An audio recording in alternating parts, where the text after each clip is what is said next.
thank you all for coming. I'm Karen Alexander.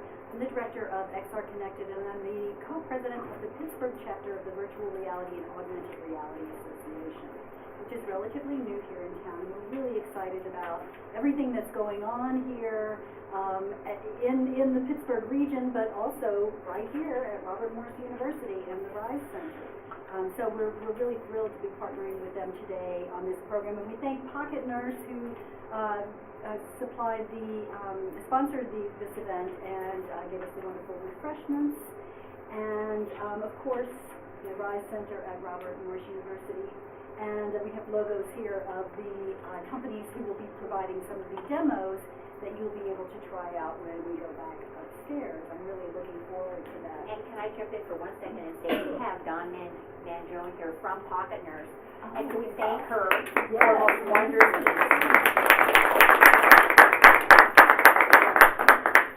She slaved all day.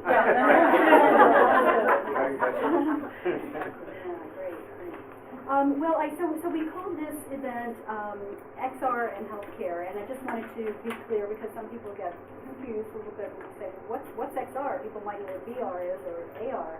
But XR refers to these different technologies collectively.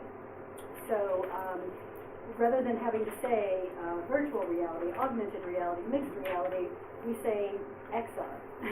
And that just simplifies things. But of course, when we refer to virtual reality, we mean something specific, and augmented reality, we mean something specific. There are many uses for XR in healthcare today. The first three listed here, prevention, anxiety reduction, phobias, PTSD, and pain alleviation, are somewhat related. They're wellness functions, for pain alleviation. VR can be used as a distraction, for example, for children in burn units when they're having their dressings changed. Put them in a snowy game so that they have this sense that they're in a cool environment and that they are thinking about what's going on in the game and not about what they're actually physically going through. That's just one of the uses. Of course, rehabilitation, very interesting things going on there. Diagnostics through scanning of the body parts and tumors, for example, and for surgical planning. Training, which you'll get to see a lot of that here today, and actual delivery of care as well. And most of what you're going to see here today is related to education for healthcare. And I wanted to point out what a incredibly large market this is and is going to be. So if you look at this chart here on the right, sorry. So for companies who are who want to have VR and AR type experiences, and either are producing them or are hiring out other companies to make them for them. The demand in healthcare is 71%, and the supply, the content creators, 16%. In education, demand is 80% and 24% supply. So you see there's enormous opportunity in this area, and so these people who are innovators are doing something really exciting, and so I hope you will get as excited as I am about it when you go back upstairs and look at the demos. The VR-AR Association is a global organization. As I said, I am the co-president of the Pittsburgh chapter here. Dwayne Waite is on the executive committee here. Dwayne works with Shell Games. And the purpose of the association is to foster knowledge, growth, and connections. There are many different industry committees, including a healthcare committee. And they work on developing standards, producing white papers. So this is a way that you can get involved with a global group of people who are working in this area. If you would like to know more about membership, please contact me or my colleague, Mark Lee. We also have some postcards on the table upstairs if you want to pick one of those up. I'd be happy to answer your questions. For the first half of next year, we're planning an event on February 22nd at Community College of Allegheny County North Campus, where another member of our executive committee is based, Rebecca Linich. She's teaching VR development there. And we will be in her innovation lab, and we'll be able to, so networking for members, as well as having the opportunity to try out some of the programs like Unity game development platform, so you can get a sense of how this works behind the hood. Maybe Unreal Engine as well, another of these platforms that is used to develop these experiences. And also April, we're planning, we don't have the date yet, but it should be early April. We'll be having an executive summit at Carlow University, in which we'll be inviting people from the C-suite from many different industries to come and learn about these technologies and figure out why they should be adopting them, and give them a hint as to how to do that. So, okay, I'm going to go back to the first slide here. We have bios of our panelists in the program, so I'm not going to read them all out. I encourage you to read them yourself. And I'm going to ask them each to introduce themselves and to talk for 5 minutes. Susie forgot her hook, so I have a timer that I'm going to set here. So I do ask you to to keep to the 5-minute period. They will talk to you about their work in this space, and then we will have some questions. So be thinking about what more you would like to know, and let's get started. Shall we start with you, Dowie? Sure. I'm just laughing at our guest up here. Oh. It's just popped up on our screen. Oh, yes. Hello. You may not realize she's hi, Deb. We can see you. She didn't know she was on camera. Okay. Welcome. I didn't know. Oh my God. All right, so now that we met Deb, my name is Doug Nelson, and I'm the CEO of Loomis.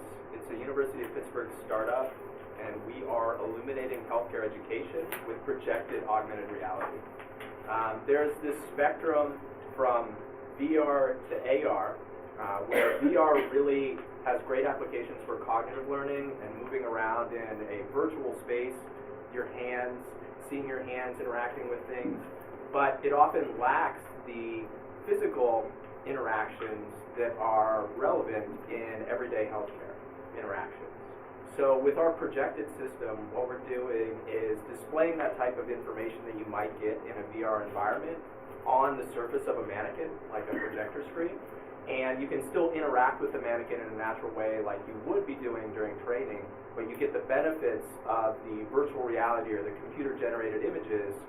Seeing, we actually hold the patent for X-ray vision in healthcare, which is astonishing because that was originally just a working title, but it actually made its way through. So you can see what's going on inside the body as you're treating the patient outside the body. Doing the natural interactions like connecting the syringes, injecting medications, having the simulator automatically respond. And what our goal is here to leverage the capabilities that sim centers like the Rise Center already have. They spend hundreds of thousands, if not more, dollars in mannequins, whether it's a $25 CPR trainer or a $250,000 high-end, high-fidelity, computer-controlled mannequin, that they still need somebody behind the scenes to be operating. We can take our platform, add it to any of those systems, and provide augmented reality capabilities that doesn't require cumbersome headsets, doesn't require cumbersome and complex IT support in order to project the images down onto the surface. So it really provides an opportunity for team training. We're building automation in, so we can take some expertise, effectively build the instructor into the system, and create an instructor multiplier. I have an engineering background, so I know enough about medicine to be dangerous, but I have colleagues who fill those gaps. And really what we're trying to do is, from the beginning, bring the clinical educators into the loop and understand what their needs and what their learning objectives are for their students. Interestingly enough, some history on our product development, we leveraged senior design projects in engineering coupled with clinical educators. And Bill MacGyver here was one of the first clinical experts who worked with our team of senior design students to develop a training simulator for intubation. So visualizing the breathing tube going down, hopefully into the trachea, not too far, to just ventilate the right lung, or not in the wrong tube going into the esophagus to ventilate the stomach. So for early on, we worked with clinical educators in order to identify where those gaps were with technologies and current simulators on the market, where those gaps were, and tried to work with the educators to build the pieces on the engineering side using augmented reality that met their needs, that showed their students a better appreciation of what's going on inside, and measuring those interactions, so giving real-time feedback. And since that first project, we've expanded on that work. That project itself was what led to that patent in X-ray vision for healthcare. And we have 2 other issued patents and one that's still pending. And really our motto is to not invent something and then find a customer to buy it. We want to work with the end users, the educators, to identify where their pain points are and develop curriculum that meets those needs, instead of taking the Cadillac model of simulator and saying, here it is, $100,000, this is what you have to buy. We like more of an a la carte model and more customized development. Fantastic, thank you.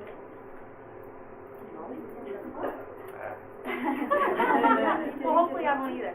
My name is Molly Schleicher. Although I am also a part-time simulation educator here at the Rise Center, I am here tonight representing Oxford Medical Simulation. Oxford Medical was created by a physician over the UK, Jack Pottle, who originally actually created a website called Oxford Medical Education, which was a resource for medical students and junior doctors as they were preparing to take boards and different things like that, and had all kinds of resources for them on there. And then he and a team of associated geniuses figured out that VR was up and coming, and that's really where people were going to have a safe place to learn. And so they created Oxford Medical Simulation for medical students over in the UK. It is based off of the hope to enhance critical thinking and communication versus tactical skills. So there's a lot of interaction with the patient and the interdisciplinary team and the caregiver. The scenarios began, again, like I mentioned, as medical students, and it was very well received in the UK and started crossing into the US, and then they realized, oh my goodness, there's a huge market for nurses, for nursing students and practicing nurses and nurse practitioners to use this product.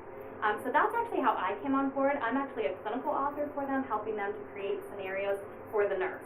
And so I'm more from the clinical author side of it, not so much from the tech side of it, but I'm very, very excited to show you guys what it looks like. How we create the scenarios are based on the learning objectives of what the educator would want their student or their nurse or their practicing physician to do. Much like we do in live simulation, we base it all off the learning objectives, what you want them to get out of it. Then we create the scenario based on the communication that they want to have with it, and everything is tied back to the learning objectives. So after you interact with the scenario, there will be feedback based on what you did and when you did it or how you did it. All of the feedback comes back as positive or areas for improvement. The feedback can be tied to certain learning materials or resources, so the feedback is all customizable by the institution or whether it's a hospital or an academic center, can be tied back to whatever resources that you wanted to use. So what we're working on right now is a nursing curriculum, both for the registered nurse, the nursing student, and the nurse practitioner.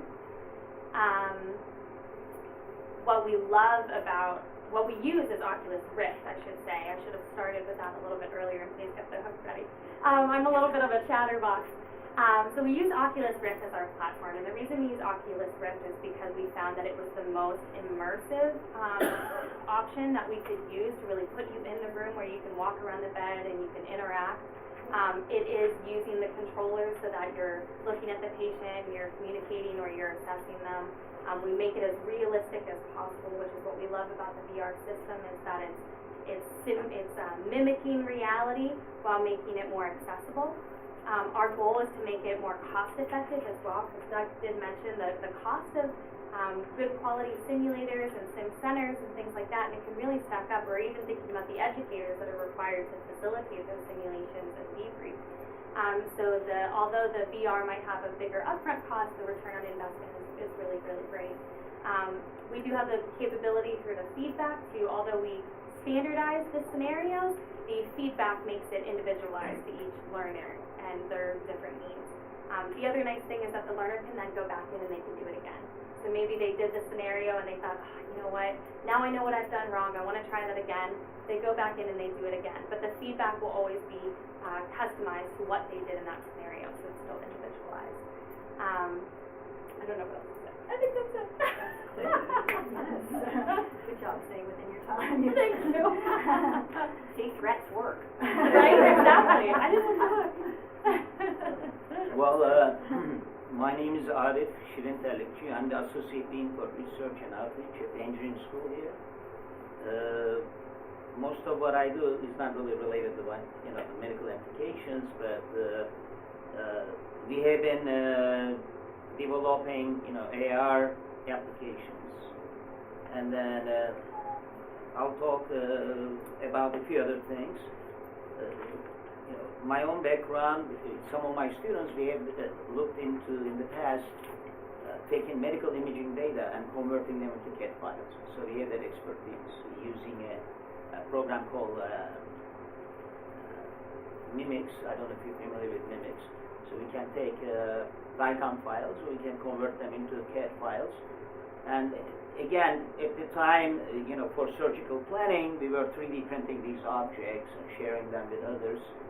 And we worked with some companies that did tissue simulations and tampons also, if you're familiar with them. They behave just like the actual tissue. You can, calibrate the, ultrasonics, measure the dosages and stuff like that. So we have had some background in medical imaging conversion to CAD, and then we did a lot of work in 3D scanning. 3D scanning of, exterior, human exterior, some of our projects in designing AFOs, ankle orthotic devices, and sockets for prosthetics. We're doing similar things still through 3D printing. Sorry for the distraction. And we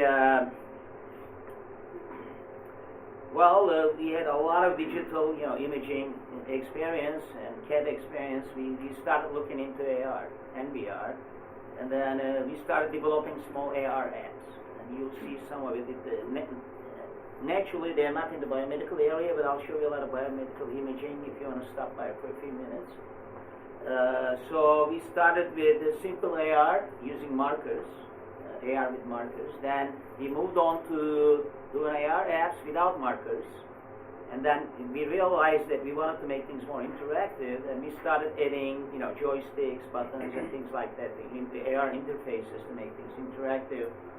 Even though we haven't finished it yet, but we were using, we were thinking about using human hand as a, manipulation device of the object that pops up in your hand. We were going to manipulate with it, but we can, again, we use the Unity game engine with the Vuforia. That's the choice from a few years ago. We looked at other tools as well, but so far we have mainly used Unity and Vuforia. Naturally, we're doing a lot of coding to generate animations and things like that. And some of the apps are games, some less. But again, we can offer, probably as the engineering school here, we can offer you some of that expertise if there's need. We can help you to take medical imaging data without infringing your patents, I hope. So we can, develop those medical models for you. We can help write code and animate them, and then even help build apps that we can put in smartphones or even, Google, Google Play or something like that. You can be a, Google developer for only $25. You just register for it and pay one-time fee. So again, a lot of our applications are in the industrial space, and we may even do some additional industrial projects. We were presenting at the Digital Bridge Conference together with Karen. We have had some companies approach us and they want us to develop some apps, but besides the medical applications, we can help with safety, health, and environmental type of work. Naturally, training, an educational program. Training is a big part of what we do. A lot of the things, as we develop some of these new apps, the students are learning, so they become resources to you, the companies or other educational institutions as graduate students. And we have a software engineering program, so we can we can do a lot of coding here on top of the. And most of our students who do this type of work in our biomedical program, and Dr. Ju, our engineering department head, is here. And he's in biomedical, and there's a biomedical student here, Alina. Right, Alina, right? I didn't get your name wrong. A lot of the manufacturing students are also doing this because there are a lot of applications in IoT type of stuff, or Industry 4.0, Internet of Things. You can take these models and incorporate them. And you'll see one of our projects that relate to, cataloging parts and things like that upstairs, stuff like that. Okay, next. Hi, I'm Bill McIver. I'm a professor of anesthesiology at the University of Pittsburgh. I've been involved with simulation, I'd probably say now over 2 centuries, since I started making MPH. I've been working with the mannequins for 20 years, 22 years. I'm sick of them. They have no range of delivery. SimMan get really sick. SimMan now get all better. And that's a 22-year-old woman up to a 78-year-old frail old man, and I've just had it with them. They break down. They're messy. They're dirty. They're hard to deal with. So as much as I love teaching and as much as I love simulation and see the importance of it, I really see that their time is coming to an end, and I think it'll be very, very interesting for us as time goes forward to figure out when we have to use them. And we're absolutely forced to use mannequins as opposed to get into a virtual or augmented world. Clearly that we'll probably have to, but that'll be interesting to me. So about 5 years ago, I started trying to develop point-and-click scenarios, working on a computer screen. And I worked with some students from CMU for 3 years. They said they would never quit on me, and eventually they said, Bill, we can't do this. You cannot do this with graduate students. You cannot monkey around with this. You have to partner with a company who's got its back against the wall. I thought that slide about the market was really telling, and it really intends to be a player in this. So that's how I met these folks from Seattle named WiseLink. One of them is a CMU graduate, and that's how we came to lecture in their class, and that's how I got introduced. We are a virtual reality program company. We work with Windows Mixed Reality, so it's a little less expensive. Any Windows computer that you buy today will have the program on it. The headset is relatively inexpensive. The unique features of it, I guess, are that right now, since they are such a young company, they really want to partner with folks who want to make curriculum.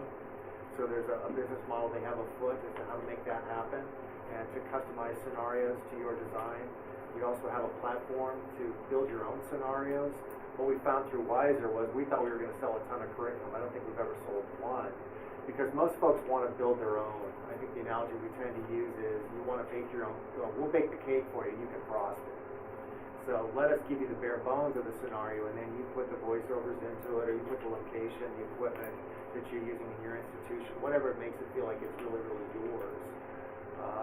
We also have interprofessional opportunities within the scenarios, so multiplayer functionality. The player could literally be sitting next to you, or they could be in Shanghai if for some reason that was interesting or important.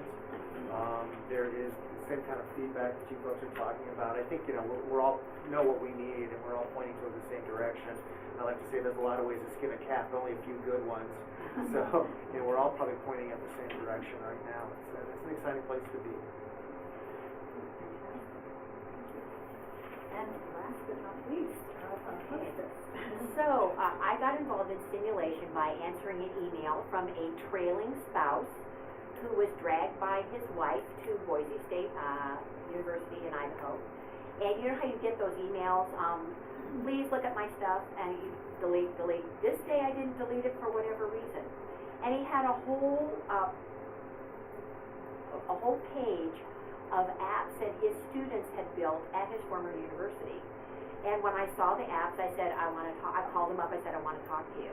And he came over and we just hit it off. The next time he came over, he brought some of the first sets of the developer glasses from Oculus Rift. And he said, if we have this, and he showed us this, they all came out with the mind game cards. You could see it at your up, down, left, right. He said, what would we do with healthcare with this? I said, one of the things we know as nurses is that we teach skill after skill after skill, and students can't remember them. We need something that is consistent, that gives the same feedback every time, and gives students an opportunity to practice without somebody else being there. And each person giving them their own special little tips that only adds to the cognitive load of somebody trying to learn. The nurses are all nodding their heads. Yep, we know what you're talking about.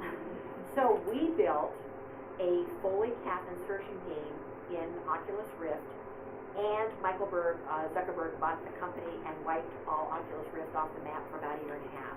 And we couldn't do anything to sell it, to do anything with it. So by that time, we ran out of money.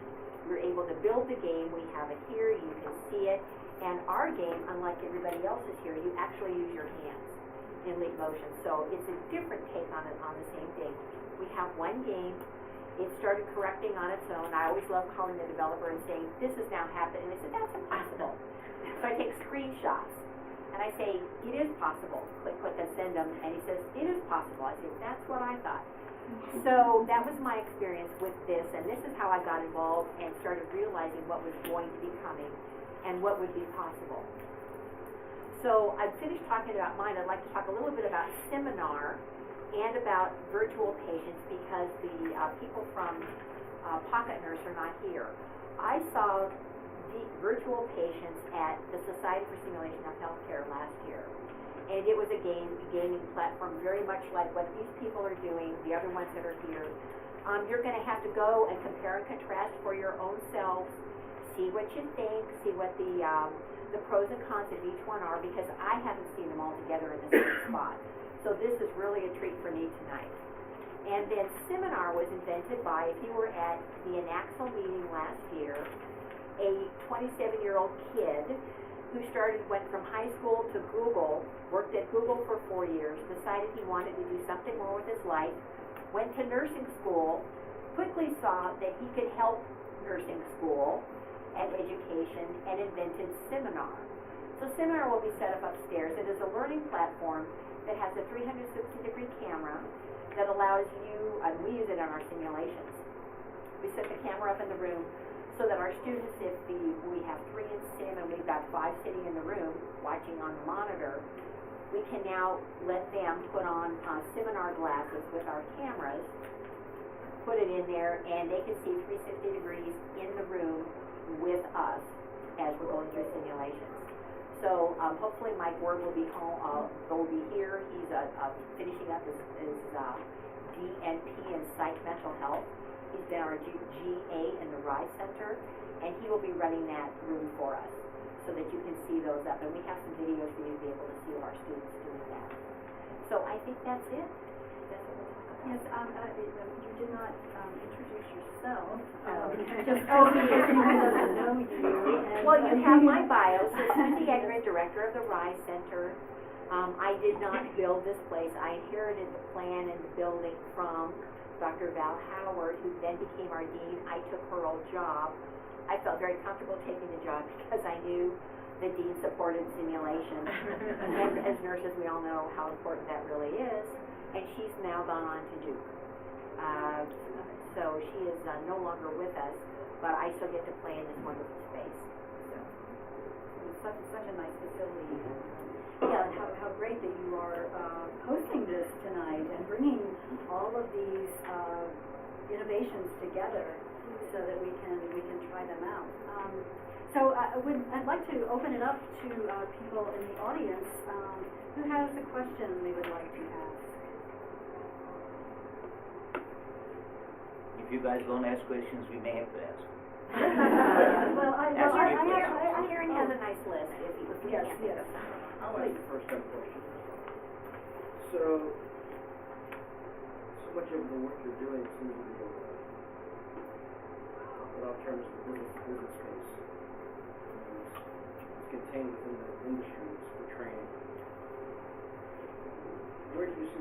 consumer adoption of this? Where does the market take you in terms of how consumers adopt these kinds of technologies to actually, I don't know, use at home for elder care with an aging population? I mean, where does that? We have a scenario for narcotic overdose. We call it the Narcan rescue scenario. You might have, I was on WPXI at the beginning of November. Right. And the NPR did a story about us. What if your child has a new diagnosis of type 1 diabetes? How do you learn about that? And I think that will also be an important element of this. I think that, it was interesting, wasn't it, that children that got the Make-A-Wish had a better outcome?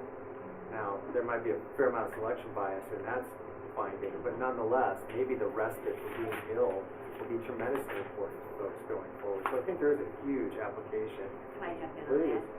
If you haven't been in Oculus Rift or in a virtual reality platform, it is so immersive that I would think if you were at home getting chemotherapy or something, if you could put on Oculus Rift glasses and be flying among the clouds, or in your own home, because we seminars cheap, to be able to put up a 360 camera and see the dog running around and see the kids playing and all that, it would take you away from whatever it is you're in.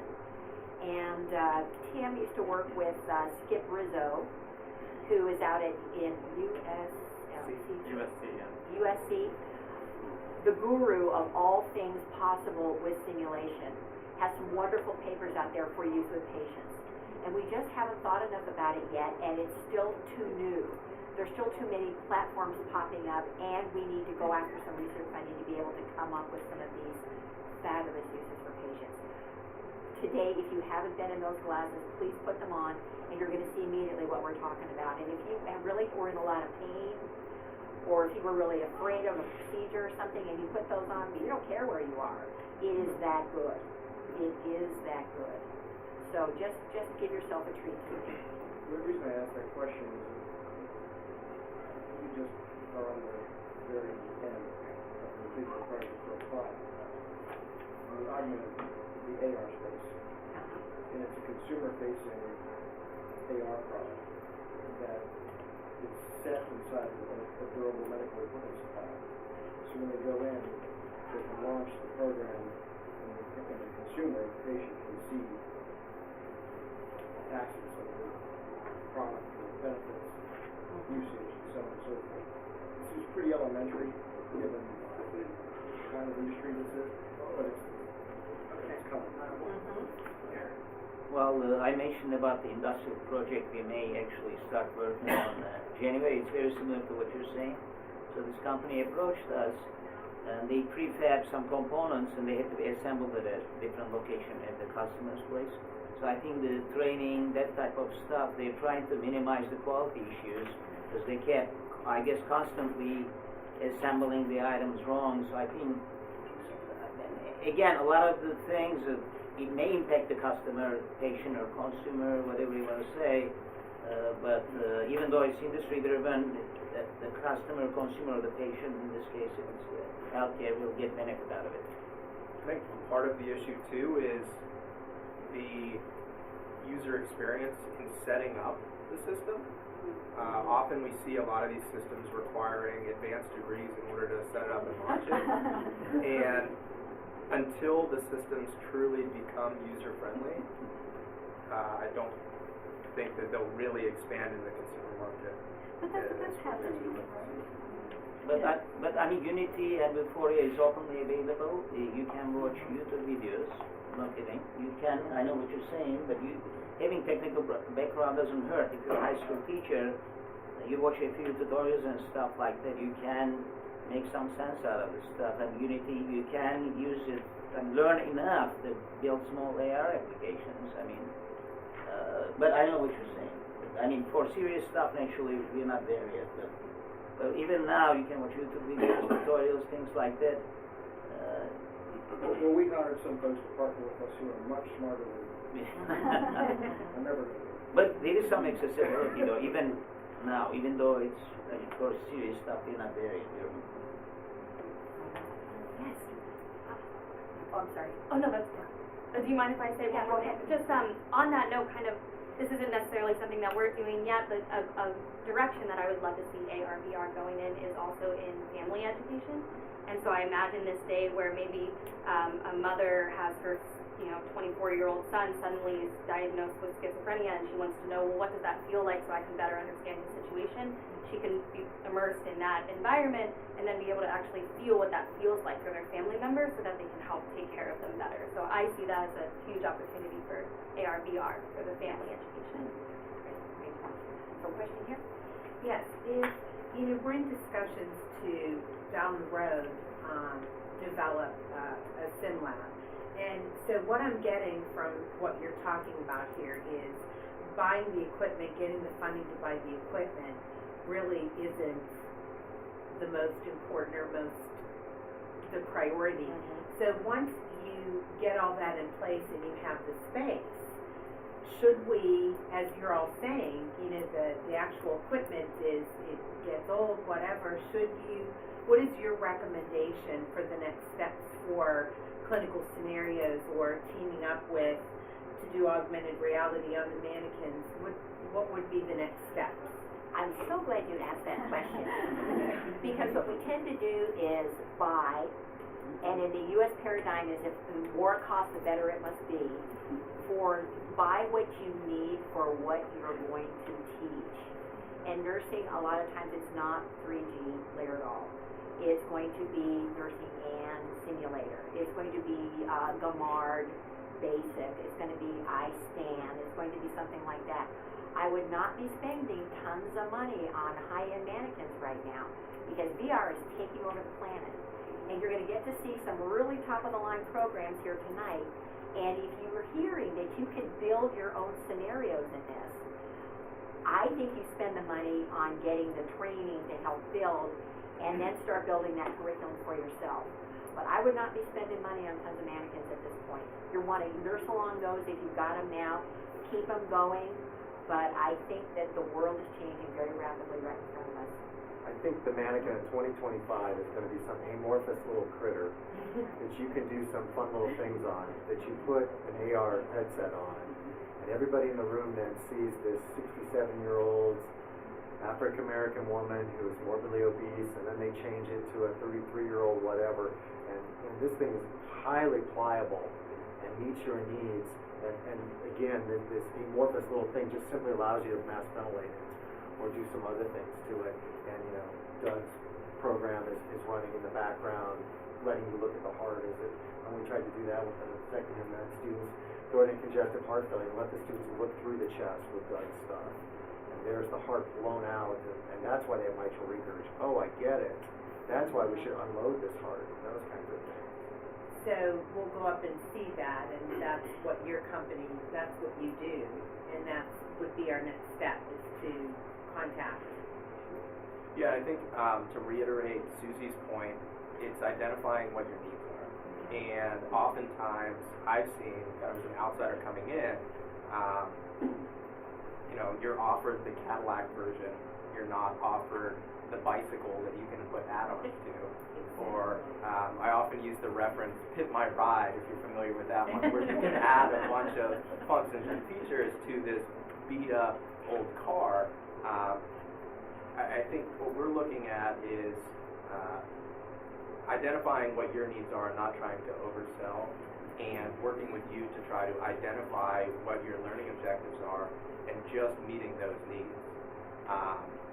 With a platform that allows you to go full Cadillac version if you want it or need it. So whether it's AR with us or VR with any other applications, I think you need to understand what your needs are and make sure that that solution, whether it's technology or not, meets those learning objectives. And I think in a lot of contexts, I mean the manufacturing context, for example, the advice is just start small, but to start now, and don't put it off just because the technology is developing and it's going to be superseded. Go ahead and get involved now so you can practice and work with it, and then you can upgrade. One thing I could suggest, we this week did organization for Pro University, and like the RISE Center, Wiser Center, local simulation, and they are very open. We've come to conferences here. We're all, work together. Come and see some of the other centers and see what we're doing and using, and it's only for the students to help out. I mean, that helped us so much making our decisions when we did our renovations, and we just bought some VR different stuff at Carlo, and we sent it to us last week, and I personally got a little nauseous when I was doing it.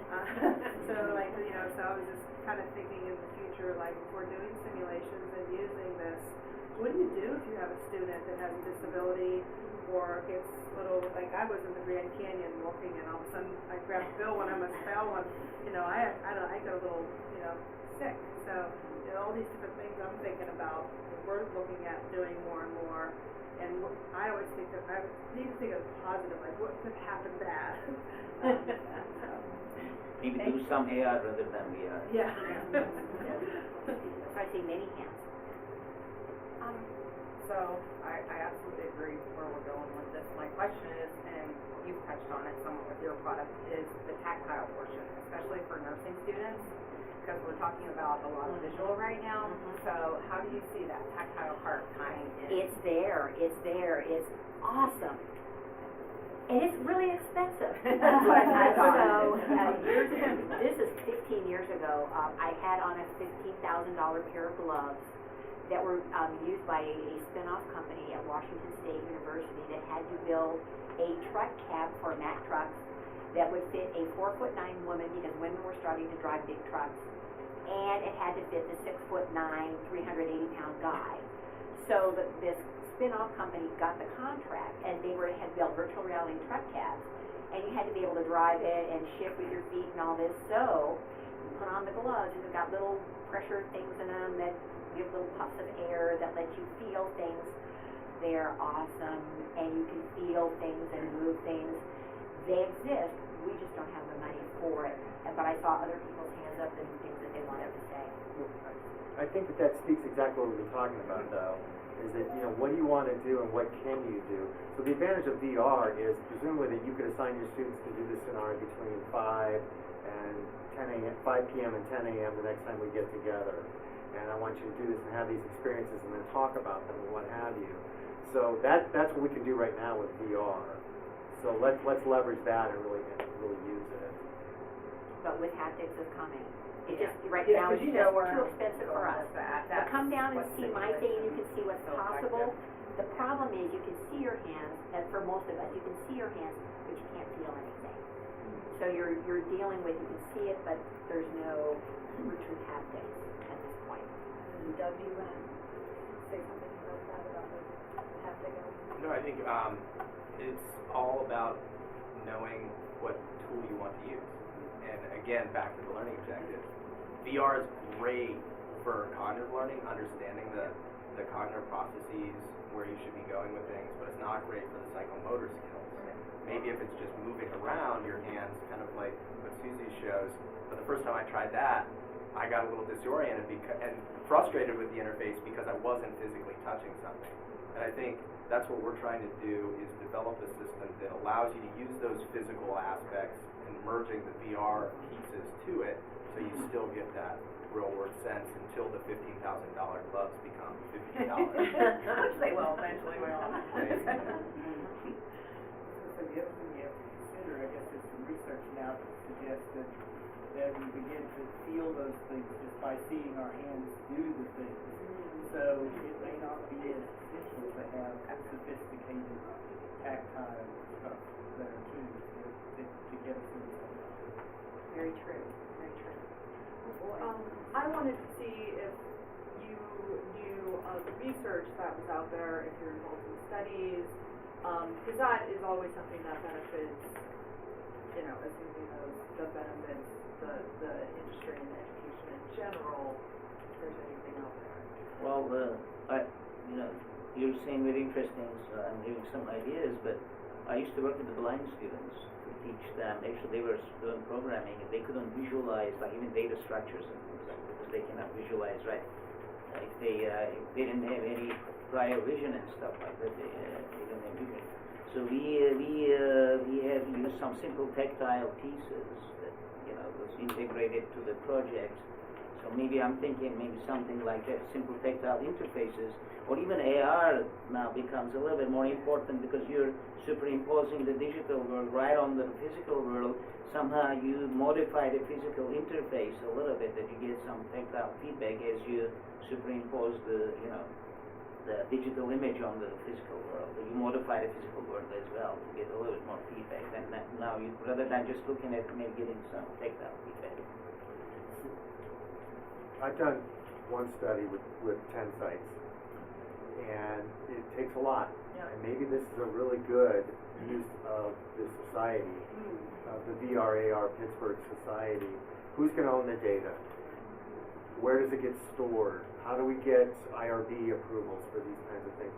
But I think it's critical. I think it's really fun. And I think that one of the advantages of VR, I don't know if it's to AR, is that every participant in it is an avatar.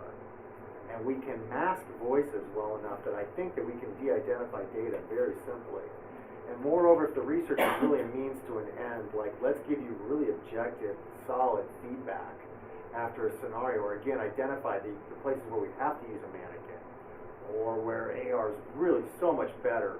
Let's inform folks if you're going to start doing, because we are trailblazing this, if you're going to do this in the next 5 years, don't spend your money on this if this is your learning objective. That's really critical information. I'm excited to have that conversation. I would recommend we think about it locally. Carlo, Pitt, Rise, all the other centers. We have so much opportunity in this area. And so we have 2 papers published on our game, and we have a multi-site study going right now with about 15 schools around the United States that are all gathering data. And I don't know if we have a school in Australia doing it, but yet the question is, we let everybody have their data, and it also goes into our data banks so that we get everybody's, but they can do whatever they want with their data. They can publish away, have a wonderful time, but we will also publish the data, and we have a really big data set right now, about 600 or 700 people that have been and used our game. So we're crunching that right now and ready to finish up that manuscript and get it into a publisher. But the key here is getting involved and talking with these people and saying, when you talk to a developer, saying, have you done research on this? Because right now you're selling me something or getting me to want to use this, but do you have any data for me on does this work or not? And so we as the users need to say, I will help you, but you need to help me. Let me have the product. Let me do this testing for you. We can work together. Because then when they're out selling, they can say, we have some data for you on what kind of learning outcomes you can expect. So this is what we have leverage for as those end users, and we just have to capture that power and use it. And I'm getting better and better at that. And saying, show me what you got, or have you done research, and if not, let me help you with that. And it's interesting because a lot of companies that you are probably using right now have humongous databases that nobody's done anything with. And they're asking people to do this. If you want to talk to me later, I can tell you a couple places that I know do it. And this is great doctoral student work. But I bet they're not mannequin manufacturers, are they? They're not. Because getting data out of the mannequins is like having your teeth pulled over and over and over. Unless you're using the new RQI system for CPR. I've been funded by Laerdal for years to do that research, and now we just completed a 10-site study with that. And that data is being crunched now, and there's so much data that you get multiple manuscripts out of things like that. Because they built the platform to gather that as they went. It's awesome stuff. Great. Now we're actually over time, but I would like to have one more quick question. I saw a question. Oh, yeah. Yeah. Can you use AR and VR in crime scenes and construction? If you can think of it, you can do it. That's right. The limits are. I understand that has been done, and that there are programs for that. Yeah, they are using them for safety, accident analysis, more in the form of virtual simulation. I've seen it, like reenacting the accident, generating an animation or simulation. We do virtual simulation also, all not VR but VS. I don't know if you're familiar with that. All digital is like a cartoon, but they have done reenact the accidents and just a proof point. There's no physics, nothing behind it. But accident analysis, similar to crime scenes. I've seen those. And how precise is that? Well, I cannot tell you, but I've seen examples. Garbage in, garbage out. But it's VS, you know, Yeah. it's slightly different thing. We do that as well. So, Only the. Can I just, on behalf of our panel, the worst thing that ever happened in simulation was the holodeck of the Star Trek Enterprise. that's right. Because we all say that's, I want it now. Exactly. I want You that walk into a now. room and say computer on. Yeah. So when you're looking at everybody's stuff, you know, if you stick with it, this is gonna work. If Gene Roddenberry foresaw it, it's going to happen. That's right. But it's where it's at today, and we're all gonna laugh at this 10 years from now and go, I remember when. Yeah, we already do on many things. So let's go upstairs, eat treats, drinks, and play with the stuff. And thank you to the Thank panel. you.